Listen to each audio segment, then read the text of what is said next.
Welcome to the AIS podcast. This week is a solo pod, and we recently shot some content for homeowners that talked about the 10 things you need to consider before doing a renovation. And I want to dive into those 10 points a little bit deeper today. So first things first, the topics that we went over is what type of renovation is this going to be? Is this a forever home, or is this a flip property, investment property, a tentative home? Are you going to be self-performing any of the work? Are you hiring a contractor? What type of contractor are you looking for? Tax credits, so energy efficiency. Are you married, which was a fun topic?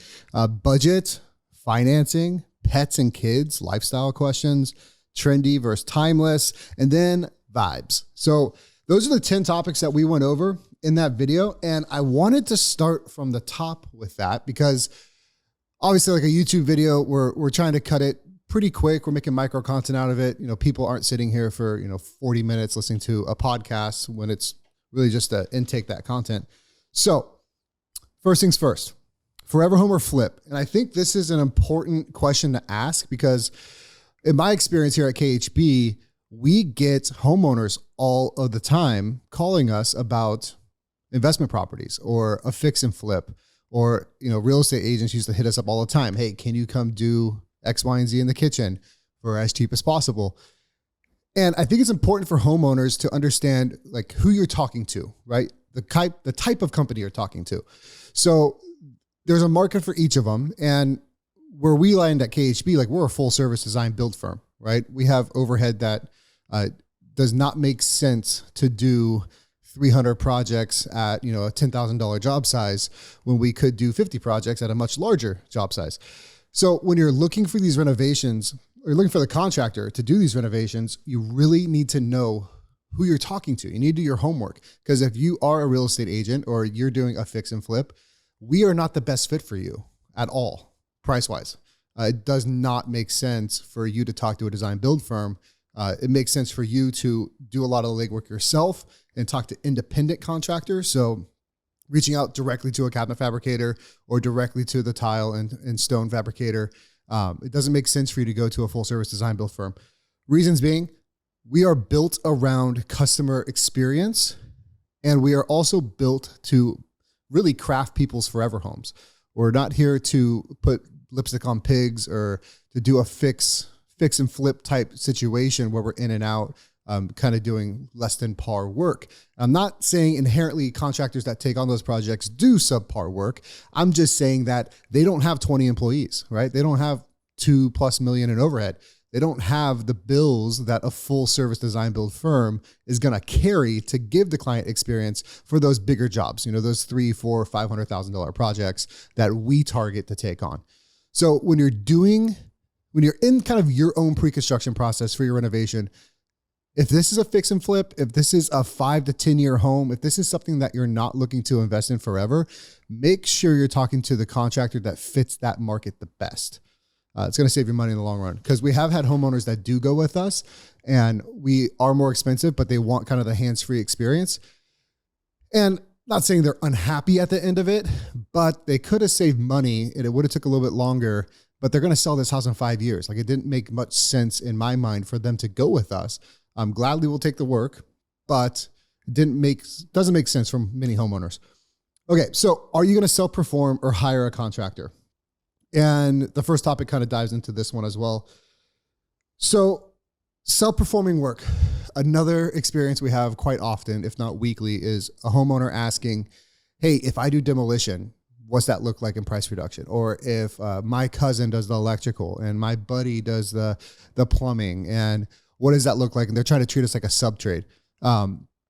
Once again, back to the first answer. If you're gonna treat a GC as a sub-trade and you're gonna be an owner-builder type, go to the independent contractors themselves. Because ourselves here, like if you're coming to us for cabinets, stone, electrical, and finish work, well, cabinets and stone, I'm subbing out, right? I don't have a CNC machine. We are not cabinet specialists. We are not fabricators of cabinets, right? We are master event coordinators with skilled tradesmen and analytical people in the office making sure your project goes well. Talk to those people individually if you're going to do owner builder. It's going to take longer once again, but it makes the most sense. You're going to save probably about 40% when you're talking to that individual subtrade and not paying for the services that a general contractor has. Now, if you're going to hire a contractor, there's two roads to go down. And there's the traditional building method, traditional business model of a builder, which is owner, operator, contractor. He's the license holder. He's self-performing most of the work himself, and he's also using subtrades. Now, this guy doesn't have many frills and experience around him, right? This is the type of experience homeowners have had where they show up when they want to show up most times. It gets done when it gets done type of mindset. And they're constantly starting new projects to really get cash flow positive so they can pay the bills, right? So they're starting one project, doing demolition, and then pulling off, starting another one, invoice, get cash flow positive. And a 3-month project is turning into 6 because they have to start so much volume in order to pay the bills because 1, they're probably not charging enough up front to cover their overhead. And 2, they don't have the resources around them to manage projects efficiently. And they don't have any concept of critical path. Now, once again, not throwing shade at my guys in the industry. It's a reality. A lot of these guys were tradesmen, right? A lot of these people aren't business people. So if you're looking for that experience, which is kind of the traditional model, there's a dime a dozen, right? They're everywhere. Now, if there's a new model that came out, started in the commercial, industrial, design build, and that's what we are as KHB. That's what I feel in the next 5 to 10 years, every contractor that wants to be competitive is going to have to offer. And that is more of an all-inclusive package. So with that traditional model, you're looking at, contractor gives you a price, labor only, right? You're going to go pick out your tile. You're going to pick out your plumbing fixtures, electrical fixtures, flooring, paint colors. You're going to be picking all that stuff. With a design build model, there are in-house representatives and kind of a liaison for you, the homeowner, between these vendors, between these sub-trades, and they're curating everything for you. So they are really your concierge throughout the project. They are sourcing all the materials, giving you 3D renderings, floor plans, all the construction documents for submittal to the city or county. They are coordinating with the contractor, and it's usually one team that's taking care of everything from the pre-construction, all those decisions, all the way through post-construction and warranty phase. Now, obviously, design build's gonna be more expensive, right, than a traditional contracting model. So that's something you have to weigh. If you see the value in really having a hands-off professional team take over for you and you're more hands-off, a lot of homeowners do see that value. Some don't, right? Now, the price point wise, let's say for a kitchen, right? Let's say my price is $80,000 for this kitchen. Now, the traditional contractor is probably going to be like 55 to 60, right? But then you have to account for you buying all the materials and the time you're spending to do all that. When it comes down to it, it's not that much more expensive, and it's a lot better of a process and less headache for you, the consumer, going with an all-inclusive firm. Once again, you will save some money. It's not going to be, in my opinion, significant enough to make that justification, especially on a large project. Repairs, replacement, service type contractors, fix and flips, different story. It's lower grade construction. But weigh that out. Do you want to go traditional contractor model, or do you want to go with a design build firm? Okay. Next up was energy efficiency. So here in California, we have Cal Green. We have, all of the energy efficient codes, if you will. It's one of the toughest states to build in. And I agree with a lot of those regulations and requirements, but federally, you can get some credits for upgrading energy efficiency. And depending on your state, there's also kickbacks and tax credits on that way as well. So when you're doing a renovation, make sure that you're tracking everything you're putting in that adds energy efficiency to your home. So this would be like windows, solar. Obviously, there's a federal tax credit for that. Insulation, whole house fans, any ventilation upgrades, anything that is making your home more efficient. It's a good chance you can get a tax credit for that. So make sure you're logging that. And then in your post-construction packet, you should be having all the specs and details on those things. Submit that, get your money, get that tax credit for the renovation. Next up, are you married? And this was a fun one. So our ideal customer typically is married, right? They have a spouse or a partnership, whatever it may be. We're in California. You can love who you love. When you're married, there's typically what we found a husband or a wife, and the husband's like, you know what, this is my wife's renovation, whatever she wants goes. But we found that it never finishes like that. When there's a couple making a decision and one spouse says the other spouse has like the decision-making power, when it comes down to signing a contract, it's never the case. It's always a joint thing. So you need to make sure you guys are on the same page, right? Because if you're out there and let's say I'm doing a renovation and my wife wants to pick out, $20,000 slabs, I'm not on board with that maybe. And actually, ironically, in my marriage, it's backwards. I want all the fancy stuff and my wife is the financial conscious one. But you get what I'm saying? Make sure that you guys are both on the same page with the financial obligation to fulfilling this project. Especially as a contractor, one of our biggest no-nos is going into a one-legged deal. One-legged means only one decision maker is present for the walk, the phone call, the contract signing, design meetings, whatever it may be. Sometimes it happens, like right now we have a project where the husband is a firefighter and we're in California. It's fire season. He's on the road. He's in like Eureka right now. He's been up there for weeks and we were waiting. He might come back, might come not. I mean, we had to present contract, had to present price, had to talk to the homeowner about it. But now we're in a lull, right? We're waiting to get an answer because it was one-legged and he might not be on board. She has to check with him on price, on the finishes, on the final design.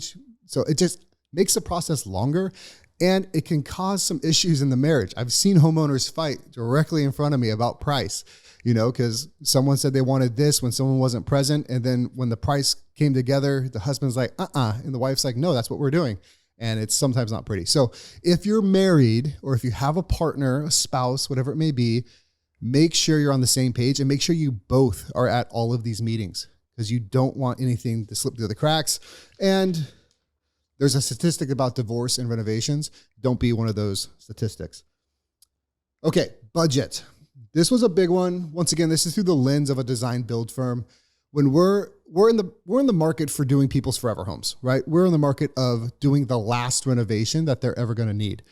And in our video, I was a little bold on price, but I was like, honestly, if you don't have $100,000 to $120,000 for a custom kitchen, wait. You probably should not do your kitchen because if you do your kitchen for 50 or 60, maybe for self-performing it, you can get some decent stuff done. But typically our material cost is over $50,000. Just material, not even with labor or sub trades in there. And then obviously overhead operating costs and a 10%, 15% profit margin. All of our custom kitchens are coming in over 100K. And that's just the reality of it. Bathrooms, I think I said 85,000 for a master bath. Once again, 30 to 40,000 of that is materials for a new custom bathroom. It might be a $10,000 tub, but hey, it's still $10,000. Same thing with hall baths. 65,000 is where really nice hall bathrooms are coming back at price-wise. And this is for the forever home remodel. So some of these things don't make sense ROI factor. Like the $10,000 tub isn't necessarily going to get a bigger ROI than the $2,500 tub. But if it's aesthetically what the homeowner wants and it has the recirculating heat pump and the jets and all the fancy bells and whistles, it's what you want, right? It's the last renovation you want to do. It should be good for 10, 15, 20 plus years. They're going to spend the money on that. So if that's what you're looking to do, budget is huge. And you should consult with your contractor in the design phase and be very clear about the budget. I read an article this morning that was saying, the 10 things never to say to your contractor. And it's like, don't tell them you're the only bid that you're getting. Don't tell them your budget. Don't let them buy materials. And I was reading this and I was like, gosh, our industry is really messed up because you should be sharing these things with your contractor. There should be a mutual trust there.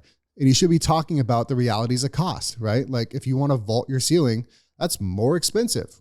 Here's what that could look like cost-wise. And here's where you could put that money that is a better ROI if that's what you're looking for. Or here's aesthetically something that looks the same, but is at a cheaper price point.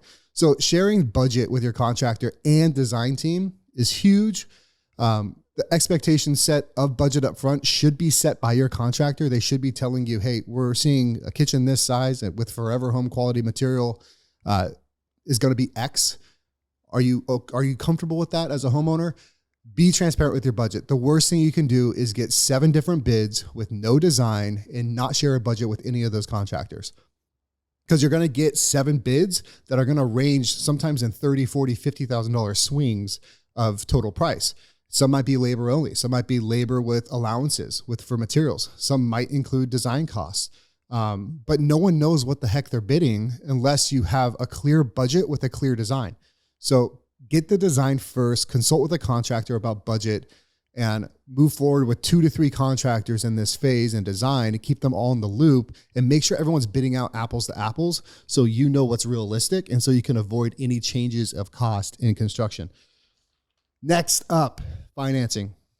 So this was a quick point. Right now, to date, this is 2023. I think it's August. Yeah, August 24th.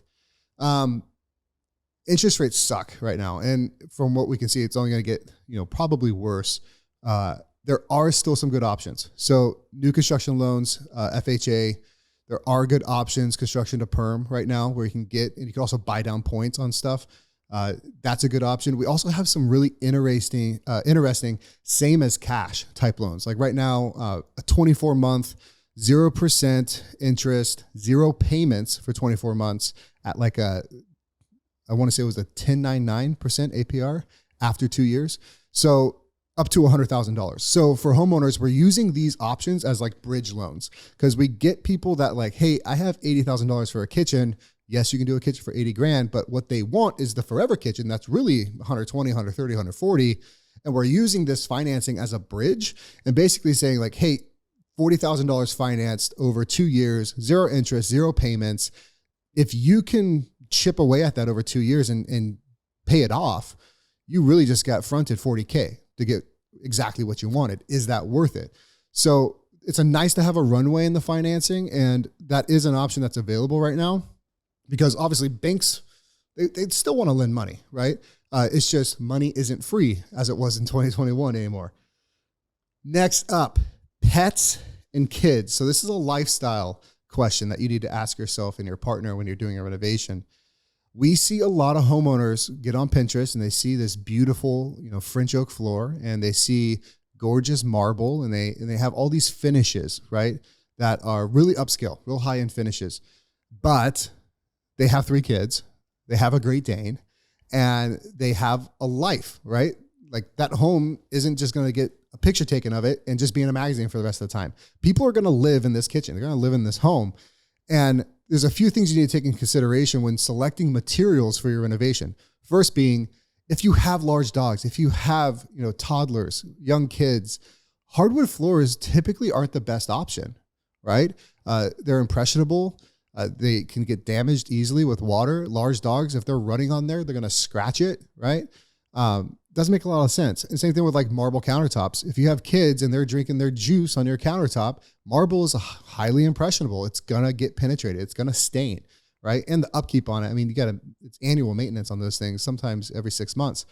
So make sure you're realistic with the budgets. There's a lot of lookalike. Like you can get a very quality LVP floor, LVP that's dang near as thick as hardwood, like a WPC Cortec floor, cork underlayment, really great visuals that it looks like wood. It has the foot feel when you're barefoot of wood, but it's scratch resistant. It's waterproof. You don't have to worry about living life on that floor. Same thing with countertops. You can get a marble lookalike man-made quartz. It's going to look very similar, but the upkeep and the maintenance and just the durability of it's going to be much greater than like, let's say a marble. So when you're doing that, that's once again something when you're in the pre-construction, talk to your designer, talk to your contractor about the realities of how you're going to use the space, right? Because it's great to have a beautiful kitchen on the final day and it's finished and we're taking videos and taking pictures and it's the best it's ever looked, right? Well, that is the best it's ever going to look. And you want to make sure that those materials stay intact and their quality and that it's not going to be an issue with the way you're going to use it and the way your family's going to live in it. Next up, kind of touching on that, trendy versus timeless. So if you've ever bought a used home, right, 60s, 70s, 80s, there was most likely some selections that were picked in the 60s, 70s, 80s that you hated, right? Hot pink tile, tile countertops with the 1/4-inch grout lines, the flooring, linoleum, shag carpet, popcorn ceilings. The list goes on and on and on about what was really cool in the day, but now not so much. But there are a few design aesthetics that are pretty timeless. I would say French country in a lot of ways, colonial, craftsman, traditional. A lot of these styles that have been around for generations that you don't have to worry about it going out of style because it's been around for generations. It's timeless. It's gorgeous. And if you're going to be doing your forever renovation, I would highly suggest do not go trendy. It's going to be out of style 5 to 10 years. Like, I understand if this is your forever home, it's only going to be you living in there. That's fine. It's going to be the last renovation you do. That's fine. But it would really, really, really suck in 5 to 10 years after the renovation, you're looking at the tile selections you made and you're like, I want to tear this all out. Kind of takes away the point of being a forever home renovation. So if you got the money to blow, do what you want. But for most people, most of our market, if they're doing something once, they want it to be timeless. And I would suggest consulting with your designer, once again, about what is going to stand the test of time, what is a trend right now, what is going to be out of style in 5 years. And if you're going to do trendy things, do it in the fixtures, right? Do the hardware trendy, do the plumbing fixtures, do the appliances, right? You're going to replace your appliances 10, 15 years anyways. Do those things trendy, but keep the core aesthetic more timeless. That's my suggestion for it. Next up, the vibe. So this was the final point in that video. And this is like kind of like what emotion is elicited from this renovation. At the end result, like when this kitchen is done, when this full home renovation is complete and you walk into this space, and this is a question I love to ask homeowners, how are you going to feel when this is done and it's Thanksgiving Day and your whole family's here and you're cooking on this commercial professional range in this gorgeous kitchen? Like, what are you going to feel, right? Are you going to feel grateful? Are you going to feel ecstatic? Are you going to feel proud of, maybe the accomplishments? Because there's obviously a financial level of success to do a $150,000 kitchen. Not everyone can afford that. What are you going to feel when you step into this space? And that's an important design question too. It comes down to space planning and function, and it also comes down to aesthetics and material selections. But that's the really biggest part. I mean, most people are renovating their kitchens and their bathrooms out of want, not out of need. Especially our clients. We aren't doing restoration work, right? We aren't doing many projects where the kitchen flooded and they need a kitchen. They don't care what it looks like. They have a life to live. They need a faucet. They need a range. Most of our clients, they want this. So what's the core intent behind that want? Is it a social status? Is it a feeling that they're looking for? Is it an aesthetic? Is it to host family and friends and have gatherings and parties? Think about that. And one of the biggest things I always say in our company is start with the end in mind, right? What is the end result? What's the finish line? And reverse engineer that to the decisions you're making right now in pre-construction and design. Make sure you're getting all of those things. You're getting the space planning you're looking for, the function out of that space. That's the most important thing because this renovation is for you. It's for you, the homeowner. It should look exactly how you want it. And it should elicit the same emotion that you were looking for when you first inquired about it. And the contracting model, right? We talked about the traditional builder compared to design build. A lot of times the end result's going to be the same, unless you're going with like a really shoddy contractor.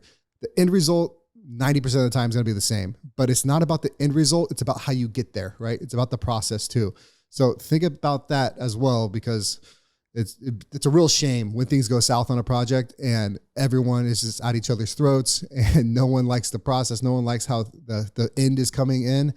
That's very frustrating. So make sure you're picking a contractor that's going to stick with you, because in construction, it's not a matter of if something goes wrong. It's a matter of when something goes wrong. And you want a contractor that's going to stand behind everything, in the good and the bad, for better or for worse. You're getting married for 2 or 3 months here for your project on a full home renovation. You want to make sure that they're going to stand behind all that. So with that, those were the 10 points we talked about. I would love to hear in the comments your thoughts on those 10 points, what you think needs to be really thought through in the pre-construction process. Contractors, homeowners, post it in the comments below. Like, share, subscribe, and we will see you next week right here on the pod.